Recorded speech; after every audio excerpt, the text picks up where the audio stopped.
안녕하십니까. MD 미션 스쿨의 조례열 목사입니다. 오늘의 말씀은 히브리서 6장 9절 그리고 히브리서 11장 40절 말씀입니다. 먼저 6장 9절 사랑하는 자들아 우리가 이같이 말하나 너희에게는 이보다 더 좋은 것 곧 구원에 속한 것이 있음을 확신하노라. 다음에 11장 40절 말씀입니다. 이는 하나님이 우리를 위하여 더 좋은 것을 예비하셨은즉 우리가 아니면 그들로 온전함을 이루지 못하게 하려 하심이라. 이 말씀을 더 좋은 것들이라는 제목으로 나누도록 하겠습니다. 우리들은 세상에서 치열하게 살아가고 있죠. 물론 모든 사람이 다 그렇다고 드리는 말씀은 아닙니다. 더 좋은 내일을 위해서 돈을 더 많이 벌려고 더 오래 건강하게 살려고 좋은 음식도 먹고 보약도 먹고 있죠. 뿐만 아니라 다른 사람들과 비교하면서 더 힘이 세야 하고 더 멋있어야 되고 더 좋은 자동차, 더 넓고 좋은 집을 살려고 합니다. 특히 우리나라는 경쟁이 많이 심하다고 그러죠. 출산율 세계 최저, 그 이유가 양육비가 세계 최고라고 합니다. 한국의 부모들이 자녀들보다 남보다 더 잘 살게 하려고 공부도 열심히 시키고 학원 보내고 해외 유학 보내고 그래서 자녀 기르기가 힘들고 돈도 감당할 수 없어서 아예 자녀를 낳지 않으려고 하는 것이죠. 사랑하는 사람을 만나 결혼해서 가정을 갖고 열심히 살면서 자녀를 낳고 기르면 되는데 다른 사람들과 비교해서 다른 아이들처럼 비싼 과외 공부도 시킬 수 없고 금전적 지원을 충분히 할 자신이 없으니까 아예 자녀 출산을 포기하게 되는 것이죠. 이런 영향이 있는지 모르겠지만 우리나라 출산율이 하여튼 세계에서 가장 낮다는 그런 통계가 나옵니다. 이러한 더 좋은 것을 추구하는 욕망은 매슬로우의 욕구 5단계 이론으로도 얘기가 됩니다. 1단계는 생리적 욕구로서 사람이 살아가는데 가장 기본적인 욕구를 의미하고 이러한 욕구를 채워지면 다음 2단계 욕구를 추구하게 되죠. 안전 욕구입니다. 먹고 사는 문제가 해결되면 안전, 안정 욕구가 갖게 된다는 것이죠. 다음으로 다른 사람들과 함께 그들로부터 사랑을 받고 싶은 애정과 소속의 욕구, 또 그 다음에는 자신이 존경의 대상이 되기를 바라는 자기 존중의 욕구, 그리고 마지막으로 5단계로 자아 실현의 욕구가 생긴다는 그런 것입니다. 오늘의 본문은 히브리서 말씀입니다. 말씀에 앞서 히브리서에 대한 그 배경을 잠깐 설명을 드려야 될 것 같습니다. 신약 성경에 27권 있죠? 그 중에 사도 바울이 저술한 게 13권 있는 건 잘 알고 계실 것입니다. 근데 이 히브리서는 그 13권에 해당되지가 않습니다. 히브리서의 저자는 명확히 알려지지가 않습니다. 히브리서의 그 어법이나 문체가 일치하는 부분도 있지만 그래서 히브리서의 저자가 사도 바울이라고 주장하는 사람도 일부 있습니다. 하지만 결정적으로 사도 바울은 자신의 서신에 분명히 저자가 자신이고 또 수신자가 누구인지를 분명히 밝힙니다. 근데 히브리서에는 그런 내용이 없습니다. 그래서 사도 바울과 함께한 가까운 사람인 바나바 또는 아볼라라고 주장하는 학자도 있습니다. 또한 수신자도 확실히 밝히지 않고 있습니다. 13장 24절에 근거해서 로마의 유대인 기독교인 또 예루살렘에 있는 유대인 등으로 주장하는 분들도 계십니다.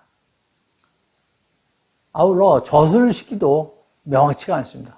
그러니 모든 것이 이 베일에 쌓여있는 많이 좀 특이한 그런 긴 연설문, 설교문인 것이 히브리서입니다. 오늘은 히브리서 기자의 그 특이한 어법에 대하여 말씀을 나누러 갑니다. 그것은 그냥 소망이 아니라 더 좋은 소망, 그냥 부활이 아니라 더 좋은 부활, 그냥 언약이 아니라 더 좋은 언약이라는 말씀이 나오죠. 이렇게 더 좋은이라는 단어를 히브리서에서 13번이나 사용합니다. 이 더 좋은 헬라어는 크로이톤이라고 합니다.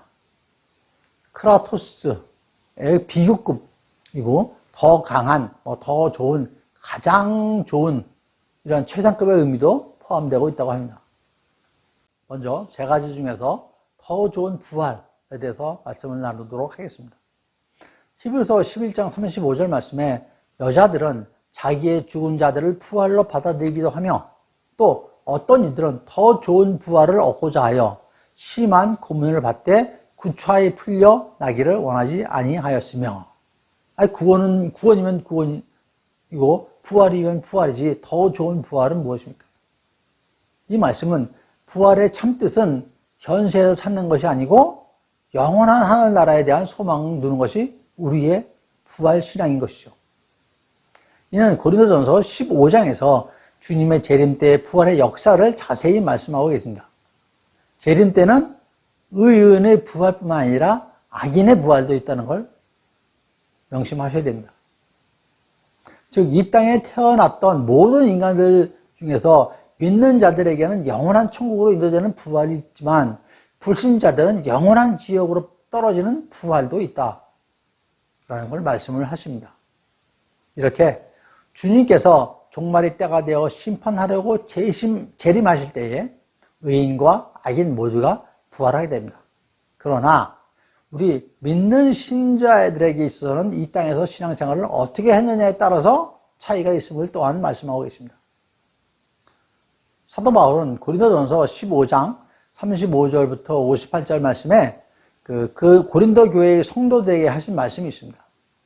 다 같은 부활의 몸이지만 41절에서 말씀하시기를 해의 영광도 다르며 달의 영광도 다르며 별의 영광도 다른데 별과 별의 영광이 다르도다. 이런 말씀이 있습니다. 또한 42절부터 44절에도 죽은 자의 부활도 그와 같으니 하면서 이어 말씀하시기를 썩을 것으로 심고 썩지 아니할 것으로 다시 살아나며 영광스러운 것으로 다시 살아나며 육의 몸으로 심고 신령한 몸으로 다시 살아나니 라는 말씀이 있습니다. 이것은 행위에 따른 상급의 차이에 다름이 있음을 말씀하고 계십니다. 나아가서 오늘의 본문은 히브리서 11장 35절인 여기에 어떤 이들은 더 좋은 부활을 얻고자 해서 이 땅에서 믿음 생활에서 더욱 힘쓴다라고 하죠. 이 말씀은 부활의 영광을 바라보며 참고 인내하는 것은 신실한 자들의 인격과 성품을 연단하는 방법이라는 걸 우리가 알 수가 있습니다.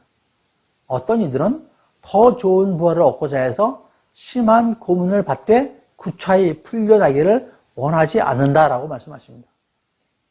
여기서 더 좋은 부활이란 다른 성도들과 다른 부활을 말하는 것이 아니라 어려움과 고난 중에도 참고 견디는 그들의 신실함을 보여주어주는 부활을 가리키는 것이죠. 더 좋은 부활. 그것은 가장 좋은 부활일 것입니다. 예수 그리스도와 함께하는 부활일 것이죠. 40절에서 이는 하나님이 우리를 위하여 더 좋은 것을 예비하셨은즉 우리가 아니면 그들로 온전함을 이루지 못하게 하려 하심이라 라는 말씀이죠. 여러분, 부활에 좋고 나쁨이 있겠습니까? 심판의 때에 모두가 부활하는데 믿는 자들의 생명의 부활과 불신자들의 심판의 부활이 분명히 구분되어 있습니다. 이를 비교급으로 더 좋은이라고 할 수는 없을 것입니다. 우리에게는 오직 생명의 부활만이 있을 따름입니다.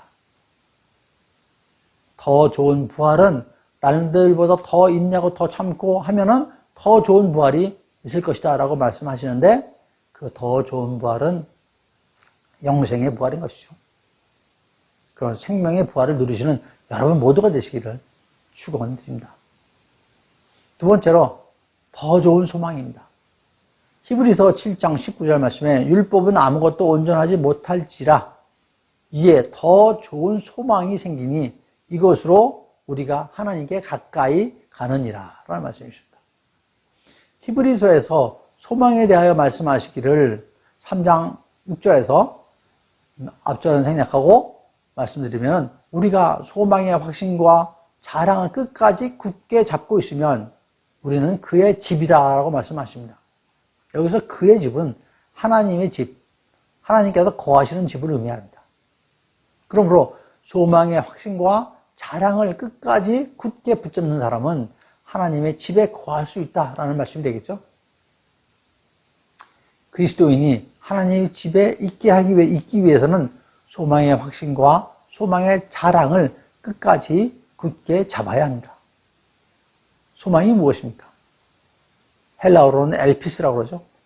소원은 자기 마음속에서 일어나는 것이지만 소망은 하나님께서 주시는 것을 믿음으로 받는 것을 얘기합니다. 그 받는 소망에 믿음의 확신이 있어야 한다는 것이죠.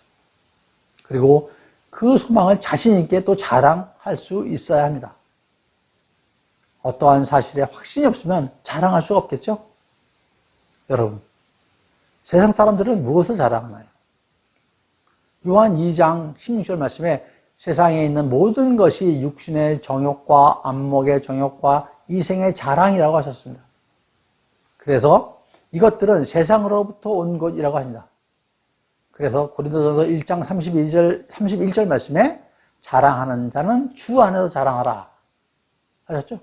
믿는 사람들의 자랑은 오직 예수 그리스도인 것입니다. 하나님과 함께 있다는 것에 하나님과 함께 할 수 있는 소망을 자랑하는 것이죠. 그리스도인은 이것을 자랑하며 살아가는 사람들입니다.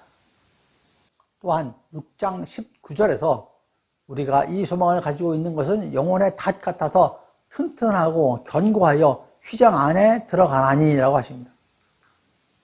10장 23절 말씀에는 또 약속하신 이는 믿으시니 우리가 믿는 도리의 소망을 움직이지 말며 굳게 잡고 라고 하십니다. 데살로니가전서 1장 3절에 너희는 믿음의 역사와 사랑의 수고와 우리 주 예수 그리스도에 대한 소망의 인내를 우리 하나님 앞에서 끊임없이 기억함이라고 하십니다. 믿음에는 역사, 사랑에는 수고, 소망에는 인내가 있다고 하십니다. 즉, 그 믿음을 지키는 통로인 소망의 길에는 많은 인내가 필요하다는 것이죠. 이러한 소망의 헬라어를 엘피스라고 합니다. 기대, 확신, 소망의 의미가 있죠. 참고로 믿음은 피스티스인데 확신, 신뢰의 의미가 있습니다. 두 단어에 공통적으로 확신이라는 의미가 같이 있는 것이죠. 즉, 소망과 믿음은 강한 확신을 포함하고 있다는 것이죠. 그래서 그 확신의 더 좋은 소망을 붙들고 인내를 하는 것이죠. 위의 말씀에서 더 좋은 소망으로 하나님께 가까이 간다고 말씀하십니다. 소망의 확신과 자랑을 끝까지 굳게 잡으라고 하십니다. 그리고 여기서 자랑은 무엇을 자랑하는 것일까요? 소망 그 자체이고 또한 소망이 있는 것을 자랑하는 것입니다. 갈라디아서 6장 14절 말씀에서 사도 바울이 내게는 우리 주 예수 그리스도의 십자가 외에는 결코 자랑할 것이 없으니 라고 하십니다. 또한 소망을 품고 믿음으로 오래 참음을 약속받는다고 합니다. 그리고 히브리서 기자는 이러한 소망이 영혼의 닷이라고 하죠. 닷이 무엇입니까? 배가 한 군데 가만히 정박하게 머무르게 하는 것이죠. 우리의 영혼이 다른 것에 흔들리지 않고 다른 곳으로 떠내려가지 않게 붙들어 두는 게 영혼의 닷입니다. 이것이 소망입니다. 믿는 자들의 더 좋은 소망, 가장 좋은 소망은 단 하나, 항상 주님과 함께 하는 것입니다. 주님과 동행하는 것입니다. 주님과 동행하는 삶을 사는 것입니다. 이 소망을 품고 그 어떤 유혹에도 흔들리지 않고 닷을 내려 정박한 배처럼 비바람의 폭풍이 몰아쳐도 견고히 자리를 지키는 더 좋은 소망으로 하나님께 가까이 가는 것입니다. 그렇습니다. 우리가 품는 소망은 이런 소망입니다. 예수 그리스도의 십자가인 것이죠. 그냥 장식으로 걸어두고 목에 걸고 귀에 거는 십자가가 아니라 십자가 안에 계신 예수 그리스도이십니다. 믿는 자는 세상에 소망을 두는 것이 아니라 예수님께 소망을 두는 것입니다. 말씀에 소망을 두어야 하는 것이죠. 세 번째로 더 좋은 언약입니다. 히브리서 8장 6절에서 그러나 이제 그는 더 아름다운 직분을 얻으셨으니 그는 더 좋은 약속으로 세우신 더 좋은 언약의 중보자시니라 라고 말씀하십니다. 이 말씀은 우리말 성경에서 그러나 이제 그분은 더 뛰어난 직분을 받으셨습니다. 그분은 참으로 더 나은 약속 위에 세워진 더 나은 언약의 중보자이십니다. 네, 두 말씀 중에 약간 차이가 있죠. 더 아름다운 직분과 더 뛰어난 직분, 더 좋은 언약과 더 나은 약속, 더 좋은 언약과 더 나은 언약. 영어 성경에서는 superior, better, superior 뭐 이렇게 달리게 번역을 했습니다. 헬라어 성경에서 더 아름다운의 더는 디압호로스라고 합니다. 더욱 뛰어난 뭐 이런 의미를 갖고 있죠. 다음에 더 좋은 약속, 더 좋은 언약에서도 앞서 말씀드린 크레이톤을 사용하였습니다. 본문에서 더 아름답고 뛰어난 직분은 어떤 직분이냐면 대제사장 직분을 의미합니다. 그리고 그분은 중보자라고 하십니다. 더 좋은 언약의 중보자이시고 새 언약의 중보자이신 것이죠. 누구죠? 네, 예수 그리스도이십니다. 12장 24절에 새 언약의 중보자이신 예수라고 분명히 말씀하십니다. 그러므로 더 좋은 언약이라 함은 새 언약을 말씀하시는 것이죠. 즉 예수님은 새 언약의 대제사장이십니다. 9장 15절 말씀에 그는 새 언약의 중보자시니 이는 첫 언약 때에 범한 죄에서 속량하려고 주구사 부르심을 입은 자로 하여금 영원한 기업의 약속을 얻게 하려 하심이라고 하셨습니다. 레마 바이블 신학교 설립자이신 케네스 해긴 목사님의 그 저서인 더 좋은 언약이라는 책이 있습니다. 우리들이 율법의 옛 언약에 묶여서 자유함을 누리지 못한다라고 여기서 말씀하고 있습니다. 율법의 옛 언약. 그 다음에 새 언약은 무엇이죠? 예수 그리스도시죠. 더 좋은 언약이라고 하면 이전에 다른 언약이 있었으면 또 시사하죠. 옛 언약, 첫 언약이 그것입니다. 첫 언약은 어떤 것입니까?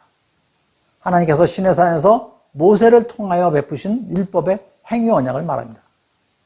그것은 불완전한 언약이었죠.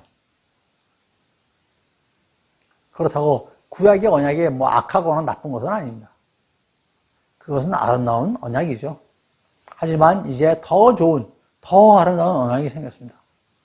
새 언약에 대해서는 누가복음 22장 20절에 내 피로 세우는 새 언약이라고 말씀하십니다. 즉 예수님의 십자가 대속 죽음으로 세우신 언약인 것이죠. 새 언약이 있으니 이제 옛 언약에서 매일 필요가 없다라고 하시는 것이죠. 옛 언약에 매여서는 또 안 되는 것입니다. 그러면 구체적으로 새 언약이 어떤 내용입니까? 6절에 대한 설명을 그 이후에 7절부터 12절까지 걸쳐서 말씀을 하고 있습니다. 제일 먼저 7절에서 하시는 말씀은 첫 언약에 흠이 있었다라는 것입니다. 그리고 새 언약의 특징 세 가지를 말씀을 하십니다. 첫 번째 특징이 10절입니다. 생각과 마음에 기록한 것입니다. 10절 말씀이죠. 또 주께서 이르시되 그날 후에 내가 이스라엘 집과 맺을 언약은 이것이니 내 법을 그들의 생각에 두고 그들의 마음에 이것을 기록하리니 나는 그들에게 하나님이 되고 그들은 내게 백성이 되리라. 아시다시피 첫 언약은 어디다 했죠? 모세율법 어디다 했죠? 돌판에다 했죠? 이와 같이 첫 언약은 돌판이고 새 언약은 우리들의 생각과 마음에 두신 것입니다. 특히 고린도전서 11장 25절에 말씀하시기를 새 언약은 예수님의 피로 세운 언약이라고 말씀하십니다. 새 언약에 대한 말씀은 구약의 예레미야 선지자께서도 말씀하셨는데 32장 33절에 있습니다. 내가 나의 법을 그들 속에 두며 그들의 마음에 기록하여 라고 하십니다. 이 내용은 에스겔 36장 26절에도 기록이 되어 있습니다. 또 새 영을 너희 속에 두고 새 마음을 너희에게 주되 너희 육신에서 굳은 마음을 제거하고 부드러운 마음을 줄 것이며 라고 하십니다. 새 언약은 우리의 생각과 마음에 주며 또한 첫 언약으로 인한 굳은 마음을 제거하고 부드러운 마음을 주신다고 하신 것이죠. 그러면서 히브리서 10장 22절에 우리가 마음의 뿌림을 받아 악한 양심으로부터 벗어나고 몸은 맑은 물로 씻음을 받았으니 참 마음과 온전한 믿음으로 하나님께 나아가자라고 말씀합니다. 그것이 첫 번째 특징입니다. 두 번째 특징, 11절에 있습니다. 모든 민족 누구나 다 알게 된다는 것이죠. 11절 말씀 읽어보겠습니다. 또 각각 자기 나라 사람과 각각 자기 형제를 가르쳐 이르기를 주를 알라 하지 아니할 것은 그들이 작은 자로부터 큰 자까지 다 나를 알리라. 앞에서 첫 언약, 모세의 첫 언약 잠깐 말씀드렸는데 십계명은 누구에게 쓴 것이냐? 누구를 위하여 쓴 것이죠? 애굽 땅에서 노예로 살던 이스라엘 백성을 구원하시고 주신 계명이 십계명이죠. 이게 첫 언약이죠. 이는 11절에 또 각각 자기 나라 사람과 각각 자기 형제를 가르쳐 이르기를 주를 알라 하지 아니할 것이요 라고 하셨습니다. 그래서 새 언약은 작은 자부터 큰 자까지 나를 알리라. 모든 사람을 얘기하는 것이겠죠. 첫 언약에 이스라엘 백성에게 준 것이면 새 언약은 작은 자부터 큰 자까지 모든 사람에게 준 것입니다. 그래서 모든 민족, 모든 백성 누구나 다 알게 된다고 말씀하시는 것이죠. 이는 하나님의 지상 명령에도 말씀하셨습니다. 마태복음 28장 19절이죠. 너희는 모든 민족을 제자 삼아 아버지와 아들과 성령의 이름으로 세례를 베풀고 라고 하십니다. 그에 앞서 24장 14절에서도 말씀하시기를 이 천국 복음이 모든 민족에게 증언되기 위하여 온 세상에 전파되리니 그제야 끝이 오리라 라고 하셨죠.